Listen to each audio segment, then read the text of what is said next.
off. Heidi. Hello, everybody, and welcome. We are getting ready to watch the presentation that is a case study of the Greensboro Downtown Greenway. The Greensboro Downtown Greenway is a 4-mile planned walking and biking trail. Our presenters are Dabney Sanders and Bob Powell. Dabney works as the project manager for the Downtown Greenway project. And as the manager, she oversees and coordinates all of the activities related to the creation of this $43 million 4-mile loop, including design, fundraising, construction, communications, and public art.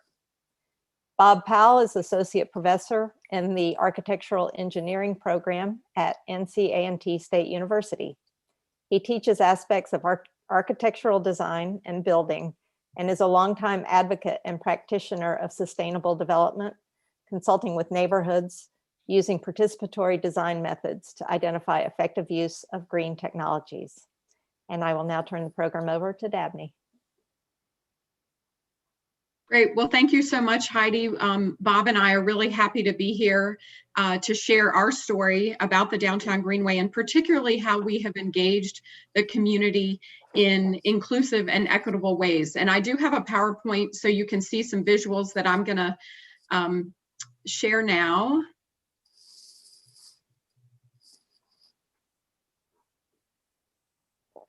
Great. So I just want to give you a little history about how we got started. This idea for this Downtown Greenway was a part of a master plan that was commissioned for Greensboro's Center City by Action Greensboro, the nonprofit organization that I work for.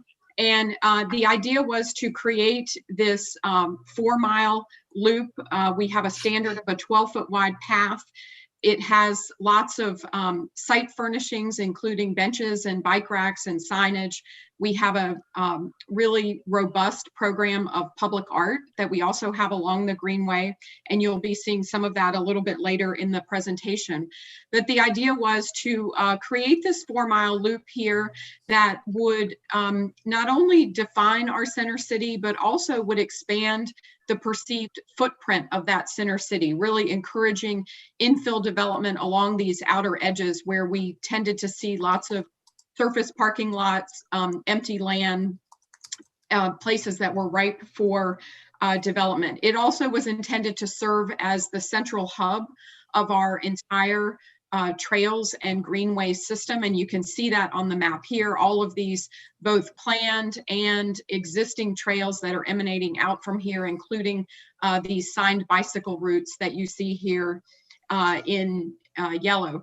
And this was really made possible by, I would say there were two major features that made us believe we could actually make this happen. One was on the eastern side, we had a roadway called Murrow Boulevard that was originally intended to be part of it was built as a vehicular loop around our center city. And the eastern part was built, and there was right-of-way purchased along the south and along the north, but the rest of it was never built. And so we have a 6-lane divided highway on the east part of town that doesn't carry the traffic that it was intended to, and has really served as a historical divider. We felt like we could remove some traffic lanes there and put the Greenway in. And then the second thing that happened was on the western side, this line here that you see was the former railroad line, an active railroad line that only had one commercial user when we started thinking about this project. And again, we felt that we had the ability to get that user to cease using the rail, and we could turn that 3-mile section into a greenway. So I want to talk a little bit about just the funding. Heidi mentioned this is a $43 million project. We started the funding of this project with private funds that were then used to leverage public funding, initially through a street improvement bond referendum that happened in 2008.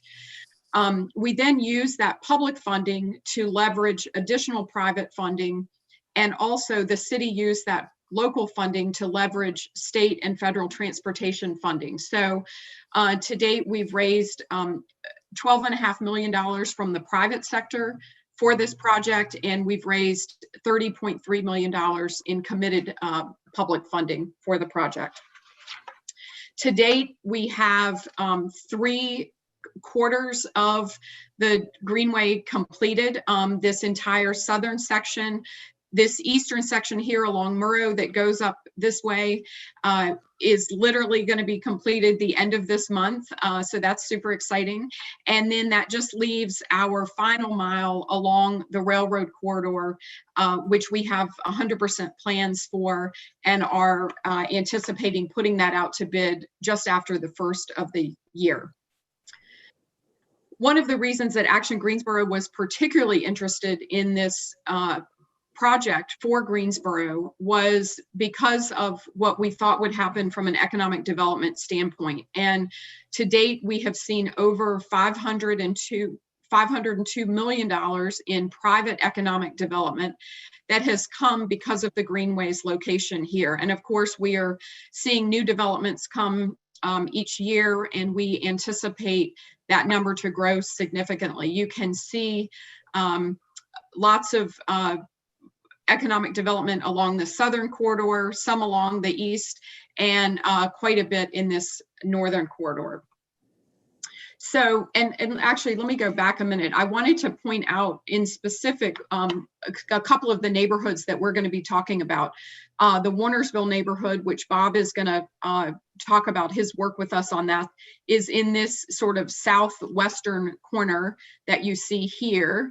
And then the old Ashboro neighborhood is here a little bit to the east. So Bob, I'd love for you to talk about the work that we did together with the Warnersville neighborhood in particular. Thank you, Dabney. And so you see here some shots. Warnersville was, as you see here, the first African-American planned neighborhood in Greensboro. Frankly, it was the first planned neighborhood of any type in Greensboro. Shortly after the Civil War, a gentleman from Philadelphia, Yardley Warner, came down to Greensboro, bought this land, and subdivided it into acre lots for recently freed slaves. And so this became really kind of the primordial Black community in Greensboro and thrived for many, many years. There's all kinds of stories of the people who have come from this neighborhood and done well. But then next slide, many of you are familiar with the, actually this is actually showing Warnersville prior to urban renewal. Urban renewal is really the story we have to tell about this neighborhood.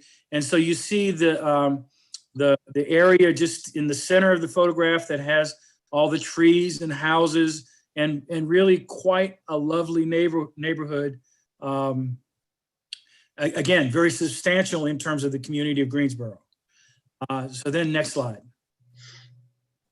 With urban renewal, many of the houses were frankly substandard and so forth, but it was a thriving community. And you see what happened here in the late 50s, early 60s. The city took upon itself to revamp the neighborhood, whatever words you want to use. And so the fabric of the neighborhood was frankly destroyed and replaced with this kind of suburban layout of houses. And then you also see here, frankly, the street pattern changed drastically in this neighborhood, broke up the neighborhood into separate parts, and frankly destroyed the fabric of the neighborhood. And so if we go to the next slide. Yeah, so here is a shot of the neighborhood today, looking from above. And frankly, you can see, Dabney, it might be easier if you would run your arrow over back to the slide where the Greenway is. I don't know if people are seeing, probably not seeing my screen for that. Oh. Oops, sorry. So the Greenway runs right through here. Yeah. And so, and you see the neighborhood just to the south of that. Isaiah, hi there. The neighborhood runs just south of that.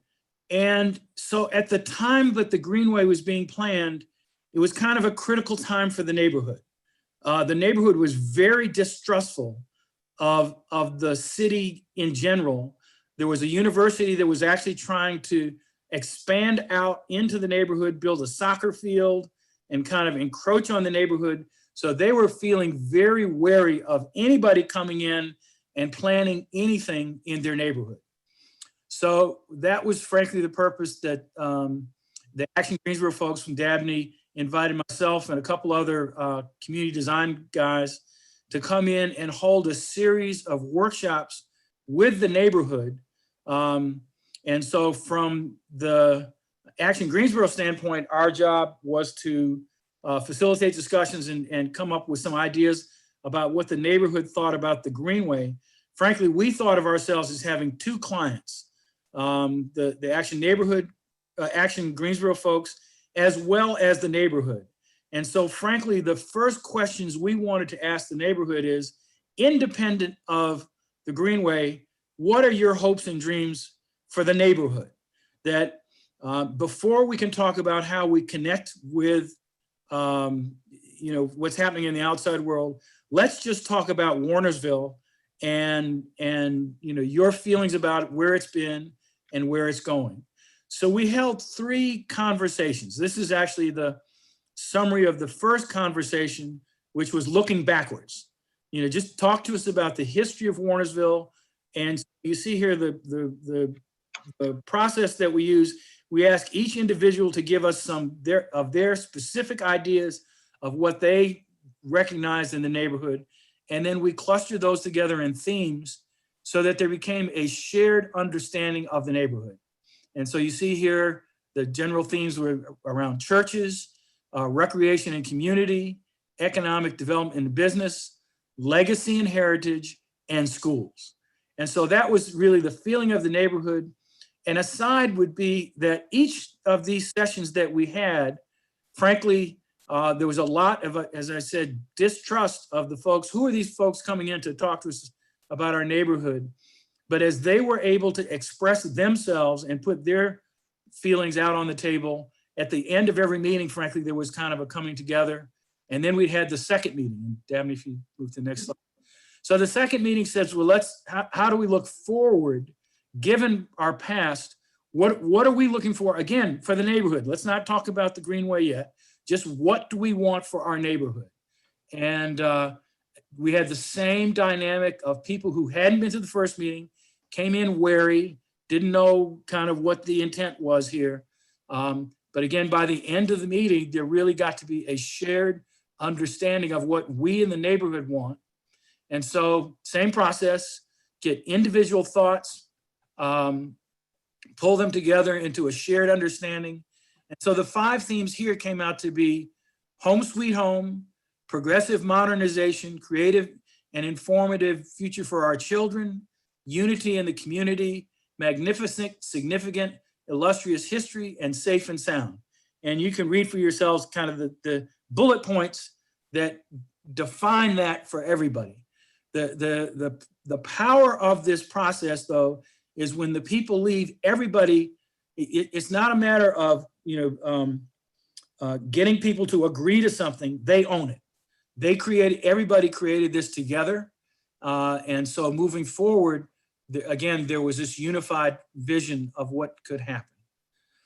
So that when we got to the third and final conversation, finally, this is where we get to the point of talking about the Greenway. Given that the community is like set and ready to go, now we can talk about what is our relationship to the Greenway. Because frankly, one of the issues was, the Greenway folks are trying to design a path that pulls the city together. But part of our concern was, how does the Greenway then connect into each neighborhood and foster bike travel and pedestrian travel within the neighborhood at the same time connecting to the Greenway. So you see here that, again, the key notions, the key themes of what people wanted to represent in this Greenway were these 3 points, that we wanted to recognize the history of Warnersville as the first Black community for ex-slaves, that there was this 5 points area. And it's kind of very interesting that when they changed the road pattern of Greensboro, prior to this, there was this 5 points juncture at the north end of the neighborhood was critical. And so actually what was formerly Ash Street was replaced by Eugene Street. Ash Street frankly went away, but they wanted to highlight and remember that portion of the 5 points area. And then thirdly, that this is an opportunity to rebuild the community, that this was not just something to happen to, that hopefully this is an opportunity for the neighborhood itself to rebuild.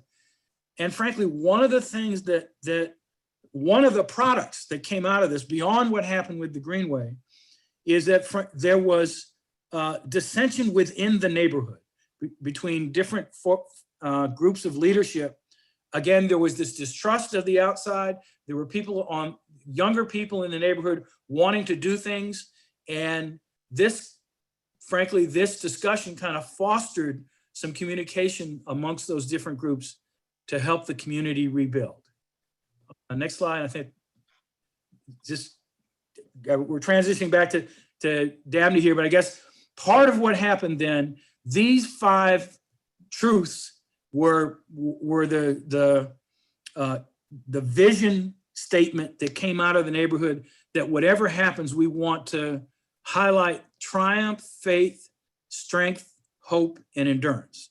And you see some shots of the old neighborhood here. That was again part of the history. I guess one of the things that came out of this is that when the Historical Museum started to do its study of the histories of many different neighborhoods, white and Black, in Greensboro, Warnersville was the first. And so some of the stuff that got gathered here became the seeds for that community presentation in the Historic Museum. Next slide, Tammy. Yep. So yeah, Bob, thank you so much for that history. And I will say that the work that Bob and his team did for us really set the stage for the way that we would continue to do community engagement. This was the first section of the 4 mile loop that we built. And I was really struck listening to Warren's presentation in the first session, the keynote this morning, when he talked about, when you face a challenging situation or you get pushback, it's important to keep listening and to not give up and not say, oh, we're just not going to do the community engagement because it's too hard. And I think this Warnersville example is a great example of that. It was a challenging area for us to begin with, but we knew that the downtown Greenway was really a facility that was equal opportunity for everybody, that it crossed racial and economic boundaries in terms of who would benefit from it and be able to use it. And we had been hearing in our early planning studies that this area of Greensboro often gets the least services and gets them last. And we wanted to really make a statement that we wanted to start in this neighborhood because of that reason. And so here you can see on this neighborhood bench, we commissioned North Carolina artists to create benches for each of the neighborhoods that the Greenway passes through. And in the Warnersville community, artist Gary Gresco from Oriental, North Carolina, designed this bench. He used all of the input that Bob's team put together to impact his design. And so here you can see those words: triumph, endurance, hope, strength, and faith etched onto the back of these benches. In an area that's just north and adjacent to this, we had this railroad underpass that had been abandoned when another major roadway, probably part of the same system that Bob referenced earlier, came through. And this was underpass was abandoned. We needed to get across this railway in some way. This is not even the complete before picture. I wish we had taken the picture when we really couldn't even see the structure because of the overgrowth. But this is what that structure looks like today. We call this over-under pass, and it's a very critical connection between the Warnersville neighborhood to the rest of the Greenway. This is what that underpass looks like before. We received a grant from the National Endowment for the Arts to fund this project. We commissioned 2 local artists to work with on this. Jim Gallucci, who did the metal ironwork that you see in those arches, and then Scott Richardson and Scott Stevens, who did the LED lighting work. And this is a fun piece because your motion actually changes the colors of the lights and the patterning of the lights as you walk through. We had a great celebration day when this particular section was open, with lots of pedestrians and cyclists joining us for that. Another piece I want to talk about is this Gateway of the Open Book. We have 4 major works of public art that mark the 4 corners of the downtown Greenway. Each of those has a theme that is important to Greensboro's history and development. The artist for this piece is Brower Hatcher, who is from Providence, Rhode Island, and the theme of this was called Motion, and it was looking at the intersection of highways and railroads that allowed Greensboro to develop as a city. It's also looking at the fact that Greensboro has 7 colleges and universities here, and wanted to sort of recognize that forward movement of people's minds. When Brower Hatcher was commissioned to do this piece, we always try to introduce the artist to local folks and the local history of the community. And one of the people he met here was this artist, Frank Russell. And Frank does a lot of work with elementary school students, doing public art projects with them.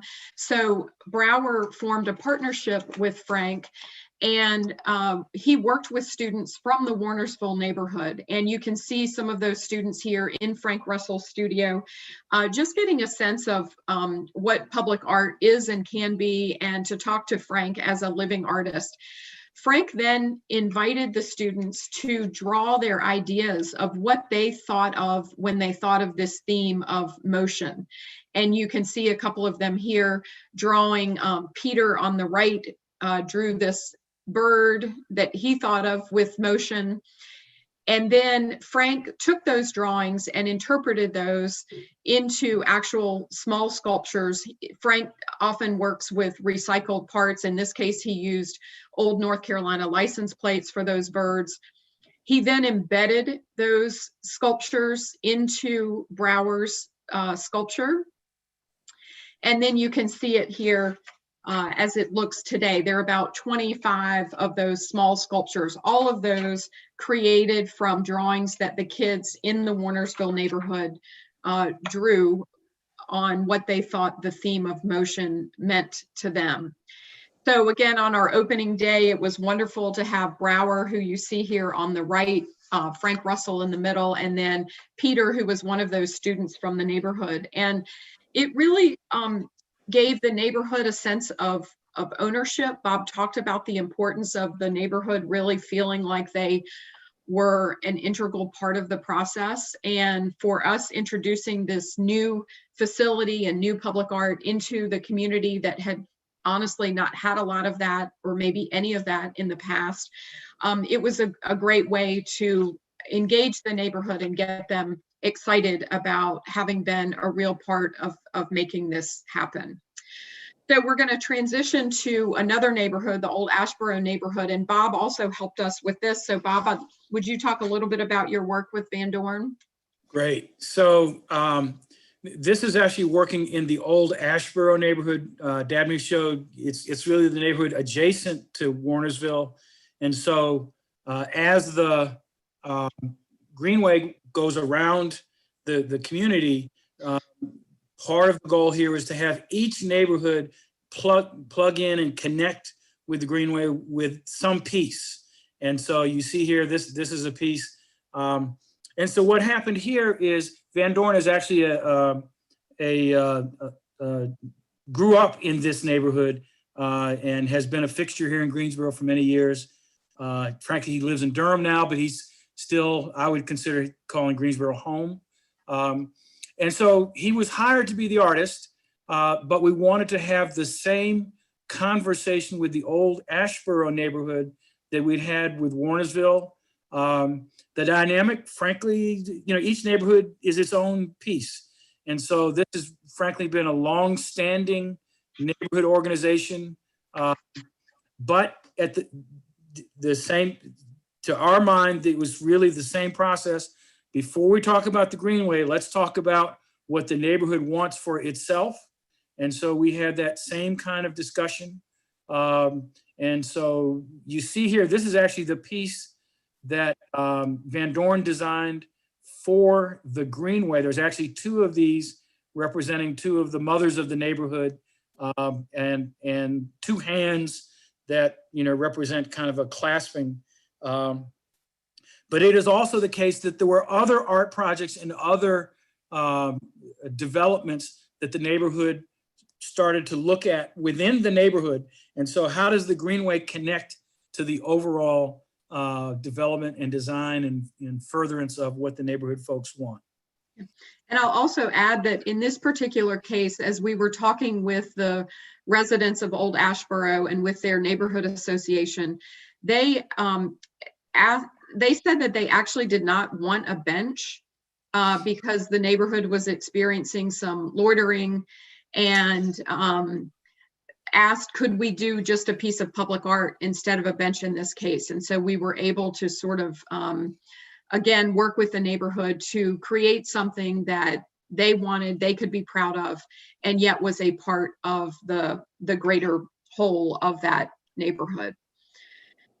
We also continue to engage neighborhoods with our programming and events that we do. This is a photograph from one of our signature events called Wheels on the Greenway, and we've done it for about 3 years. One of the things that is a part of this is we ask for bike donations throughout the year from the community. And we then work with a local group, Bicycling in Greensboro and Bikesboro, two groups that help us rehab the bikes, get them fixed up, ready for the kids to use. And then we donate them to the Warnersville Recreation Center.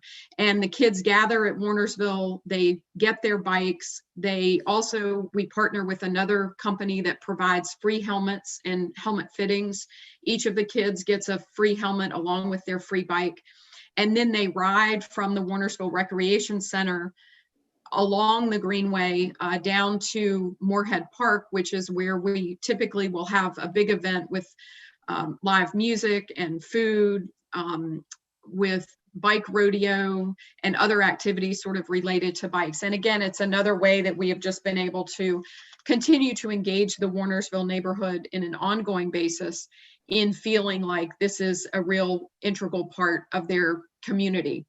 We engage the community at large in these events as well, and it's a great way for us to introduce the Greenway to a variety of folks. I want to talk about one other project. This is one of our other cornerstones. This is in the northeast corner of the downtown Greenway. It's called Woven Works Park, and the artist here was Randy Walker from Minneapolis. And the theme of this was innovation, and it was looking at the innovative businesses that had been so integral to Greensboro's growth and success, particularly looking at the textile industry. And as we were doing community meetings in this neighborhood, one of the things that came up was we were asked, if this theme is innovation, why do you not have a reference to the sit-in movement that happened here at Woolworths, the 4 North Carolina A&T State University freshmen who walked from the campus of A&T to Woolworths downtown to ask to be served a cup of coffee at the counter. And that movement and that activity is incredibly important to Greensboro's history because it really served as a spark for the national sit-in movement that was such an integral part of the civil rights movement here. And we talked about the fact that we have a whole cornerstone. Our cornerstone, a little bit to the south of this, in the southeast corner of the Greenway, that theme is called Freedom. And we'll be focusing on that very act and piece of Greensboro's history. We've commissioned artist Radcliffe Bailey from Atlanta to do that work. He's actually in the process now of working on his design for that piece. He's presenting it to us the end of this year.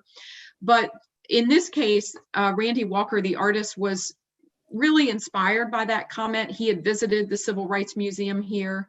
He had seen A&T's campus, and he wanted to be thoughtful and responsive to community comments. And so he added these pieces that you see here in the foreground. This is a piece called Sit and Spin, and it is definitely a riff off of the lunch counter at Woolworths. These 4 stools do spin around. You can see he's used a similar color pattern to other parts of that park. And we thought it was just a really amazing way to recognize and value that community input and have it be so nicely integrated into the rest of his work. And I will say this, in terms of inclusion, this park also has sort of a special role in that it was designed for inclusive play. We did a lot of community engagement work with families, with particularly children with disabilities. And so the whole entire park here has about 8 different elements, all that are designed to be inclusive of both children and adults with disabilities. And then again, sort of going back to this idea of programming and ways that we keep the community engaged.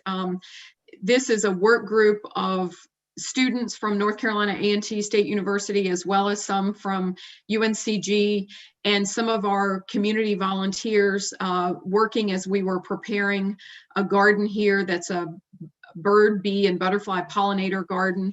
We have work days periodically, and again, it's a very nice way that we can continue to keep these communities active and engaged and feeling some ownership of what's happening along the Greenway.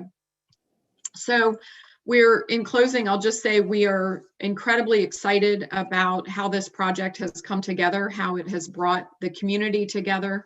We're telling the community's stories in their words, and we look forward to hopefully finishing the whole project up in late 2021, early 2022. So I'm going to stop sharing my screen now, and we'd love to take some questions. Okay, this is Carol. The first question was, can you summarize why it has taken so long to complete this project, and what is the completion date? Sure. Yes, I would say it is a couple of factors related to the length of the project. Certainly pulling all of our funding together has been one, with it being a $43 million project with both public and private funds. The other thing is just the nature of construction and the time at which we have been working on this. We've had, during the recession, we would experience situations in which we were having perhaps only one bidder on the project. We'd have to go back out and rebid, with then the economy sort of picking back up and there being so many construction projects across the state, we were finding contractors having difficulty securing subs, maybe if they had pulled back on their business and had not fully ramped back up as the economy was picking back up. So when I look at other similar projects, I feel that we are sort of in the range of how a project like this typically takes. There's a lot of planning behind the scenes and designing and community organizing that happens. That's not just the physical construction of the project itself. And we do expect to be completed either the end of 2021, more likely in early 2022. So that's for the entire loop? Yes, the 4 mile that'll loop? be the entire 4 mile loop. Yes, as of the end of this year, we will have 3 of the 4 miles completed and open. And as sections have been opening, we do, people are using them, and we have a detour route that we publish for people to sort of make a semblance of doing the loop, even on the sections that are not open yet. How much of the budget was allowed for public art, and how did you manage that piece of it? Sure. Well, and I'm so sorry, I should know that percentage of the public art budget, and I don't have that on the top of my head as a total, but we have funded all of the public art with private funds. We have a memorandum of understanding with the city of Greensboro and Action Greensboro that sort of outlines the things that the private funding pays for and what the public funding pays for. And the public art is all funded privately. We do have a public art selection panel that is that oversees that public art. It's a combination of city staff as well as public art professionals and local community members in our community that both put out the calls for artists for projects on the Greenway, are a part of the selection process and sort of help shepherd that community engagement piece as well. One question was, provide the name of a company that provides the free helmets. We did have one response from our executive director from Bike Walk with the NCDOT Helmet Initiative.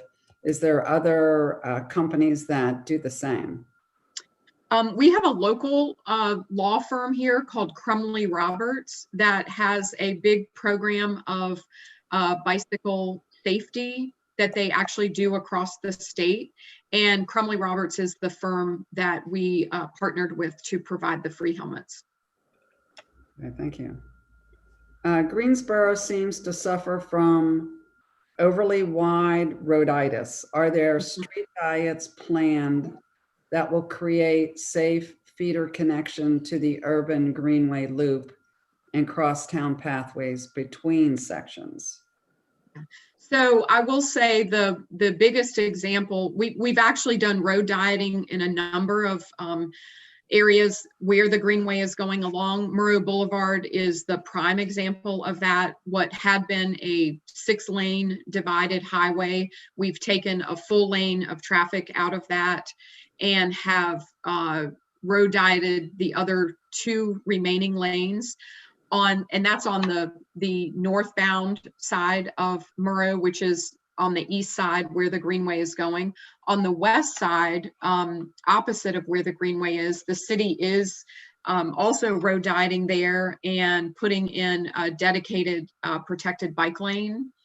So we are seeing Greensboro beginning to take a look at those sort of historically the way that transportation had planned our roadway system and thinking about changes that need to be made to reflect current needs and interests. Do you have a clear and excited support from the Greensboro Chamber?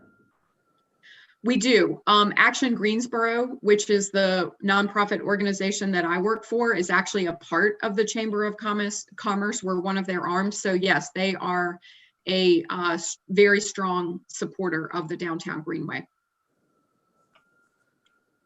Are there other bicycle, pedestrian, and greenway advocate groups that are involved with the planning process, such as BIG? Yes, BIG has been, Bicycling in Greensboro has been a part of this process. I had mentioned the other organization. There's a small organization called Bikesboro that has been involved.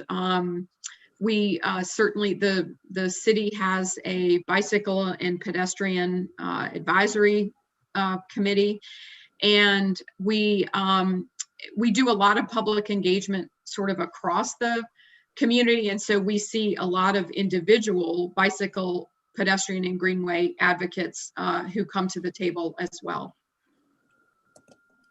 I know you had covered this previously, but one of our panelists wanted to understand the funding sources. So maybe you could revisit that quickly again, all the funding sources for the 43 million. Sure. So about 12.5 million has come from the private sector, and that has included foundations, corporations, individuals.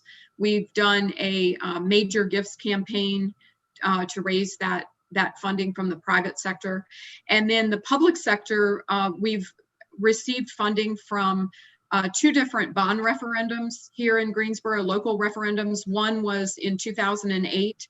It was a part of a street improvement bond referendum. And then in 2016, we had a Parks and Recreation bond referendum that included dedicated funding for the downtown Greenway.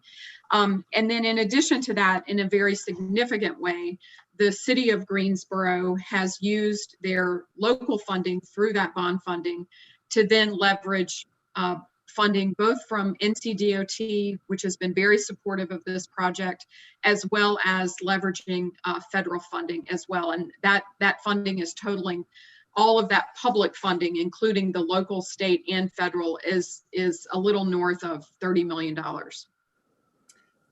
When you talk about the state and federal funding, was that a little bit more detail to that? What buckets of funding did they use to fund this project? Because a lot of the NCDOT funding is has to be targeted now for many years from now. So how was the funding brought into this project in the last 10 years if it wasn't previously planned? Yeah. And I know that Tyler Meyer is on the call. He's adding some things to the chat, particularly talking about some of the things that the city has done related to a previous question about the road dieting. So I should mention, I just want to go back to that before we do the funding. But Spring Garden Street experienced a road diet going in between UNCG and the downtown Greenway. And North Elm Street is connecting to the downtown Greenway from the north, which is going to be road dieted in the near future. Tyler has also answered the question about the funding, because I don't know all the ins and outs of where that funding comes from. So Tyler, thank you so much. I want to recognize Tyler Meyer with Greensboro's Department of Transportation, who is really the mastermind behind our public funding. NCDO funding came from the STI process and is TAANY. I don't even know what that means, I have to say. Sorry. And then the other funding has been directed by the MPO, the BGDA. So really appreciate that, Tyler. Thank you. Okay, next question is, how many of the street conversions are owned by NCDOT, and how supportive have they been of the project? I don't know exactly how many street conversions have been owned by NCDOT, but I can tell you they have been very supportive of the project. Will the entire 4-mile loop have the same design standards as far as width, trail type, etc.? So we do have a standard width of 12 feet. And at the time, Greensboro's Greenway standard, I think, was either 8 or 10 feet. The downtown Greenway really wanted to be wider than that because we knew it would be multi-use with cyclists and pedestrians and people with strollers. And we also knew that as it was complete, we would see a great deal of usage along it. So our standard is 12 feet wide. We had one very small section that we had to pop down to 10 feet because of a roadway that was next to it that we actually investigated moving the road, and the expense we just did not feel like we could justify. So we have one section that's very small section that's 10 feet. We do have some design standards that we've selected in terms of paving. We either pave the downtown Greenway in asphalt or concrete. It sort of depends on the environment in which it's going. We have a few sections that I would describe as being a little more park-like, where we don't have a roadway right next to that section. And we pave those in asphalt. In other sections that are a little more urban, where we would have buildings and houses right up against it, where it's acting almost more like a sidewalk, we pave that in asphalt. We have lighting that in the early days of the project, we had envisioned would be a standardized lighting, so that when you were on the Greenway, you would see that same lighting. But as we did our community engagement work, we were hearing from various neighborhoods that they really wanted the section of the Greenway to reflect their neighborhood standards. And so we've worked with the neighborhoods on that as well. I think the signage is one of the things that's consistent throughout, both our directional signage, but also the signage that recognizes neighborhoods and recognizes our public art as well. This question is directed to Bob. Has this project resolved many of the scars of the past that impacted neighborhoods? And has it spurred new interest in other neighborhoods? So I would say yes to the first question. I'm not sure how much so to the second question. Excuse me, my phone is bothering me today. Hopefully it'll go away in just a second. But yes, so particularly related to Warnersville, as I mentioned, during that time, there was lots of distrust and kind of unease within the neighborhood. And yes, that has been alleviated. There has been a lot of, frankly, positive development in the neighborhood. There's a Salvation Army Boys and Girls Club. And so really the development that's happening in the neighborhood has been in concert with the neighborhood. In terms of what's happening with other interests in other neighborhoods, again, I'd say, really our focus is what's happening around the Greenway. I would say, though, particularly that the Greenway itself is a very positive development for what we call the donut of neighborhoods around downtown. I would mention that in the 90s, a group of us actually did what we called celebrating pedestrian, celebration of pedestrians in Greensboro, the focus being on downtown. And what we did is we brought in people from all the surrounding neighborhoods to walk through downtown. And the key finding that we have from that, which was we had not expected, is that people were happy walking in their neighborhoods. They hated the boundary around downtown. And once they got downtown, they were happy. And so the part that they hated is now being replaced by the Greenway. And so I think that's really a very positive benefit of it. Our next question is, do you measure and see increases in usage as sections come online? If so, how many? Also, do you measure the economic benefits of the Greenway to the local businesses? If so, could you speak to those? Sure. So yes, we do measure. We have trail counters on 3 sections of the Greenway right now. And we do see increases in usage as sections come online. Of course, with COVID-19, we've seen, like so many communities, just incredible increases in usage over the last 6 months or so. And we do plan, the city is working on a system of trail counters once the whole 4-mile loop is on. We've been looking at locations and how we want to track, and perhaps doing a little more sophisticated tracking than we have been. Was there a second part of that question? Oh, the economic development benefits. Yeah, so we've been wanting to do that.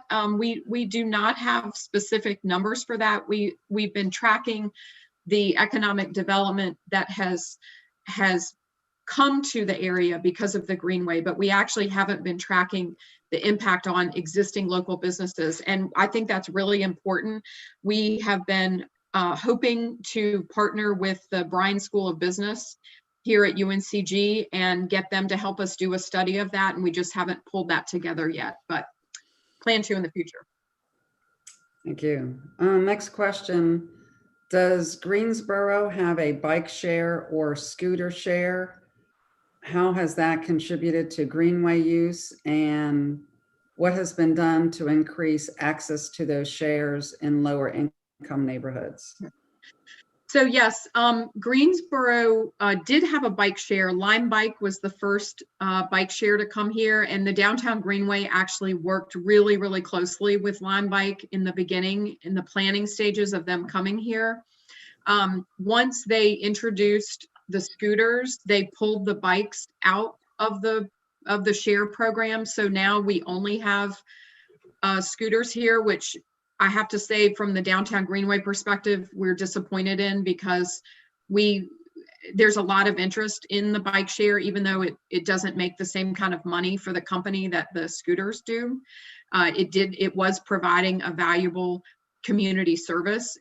As we were thinking about bringing a bike share to Greensboro, we did connect with, of course, the college and university community, and used our connections and resources with the neighborhoods to try to bring in that engagement. The interesting thing honestly about the scooters in the Greenway is, technically scooters are not allowed on Greenway trails here in Greensboro. So we've been having a little discussion about that. You know, from our Downtown Greenway perspective, we would like to have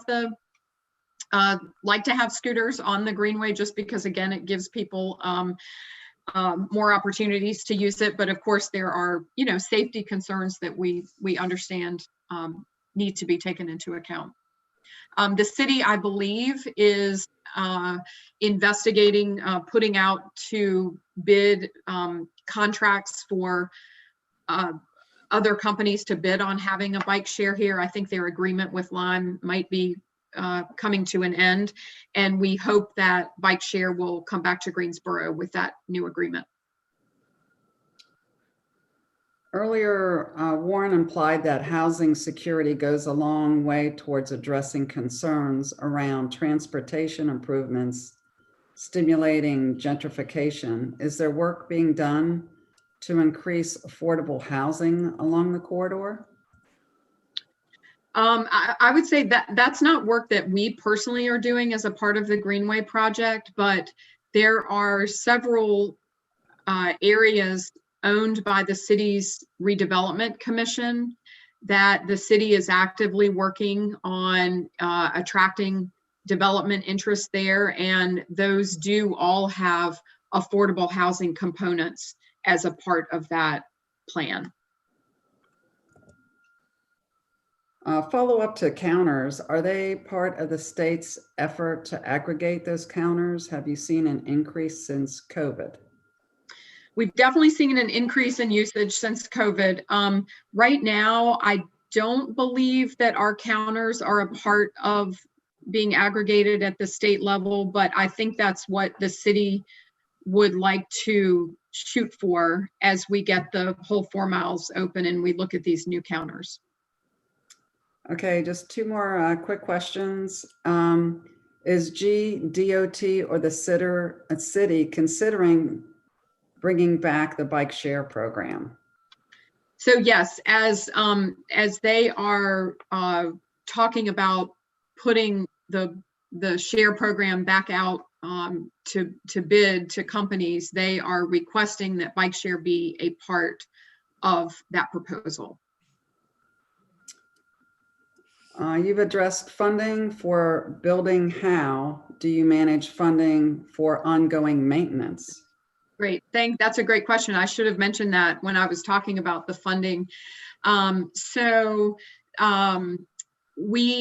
The private sector, well, let me back up and say that part of our memorandum of understanding between Action Greensboro and the city would be that the city would own and maintain the downtown Greenway as sections were open, and their Parks and Recreation Department takes primary responsibility for that. We also knew that we were, with the public art and the signage, and in some cases, some of our landscaping, we knew that we were building a facility that was on maybe a different level than some of the other city facilities. And so the private sector made the commitment to create a maintenance endowment.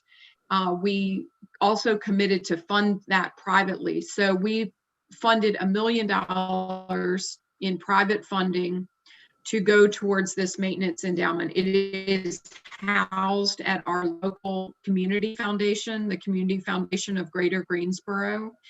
And it's really set aside not for just everyday maintenance of the downtown Greenway, but it is intended for that maintenance that is sort of over and above the norm, and in particular to help care for the significant amount of public art that we have on the downtown Greenway.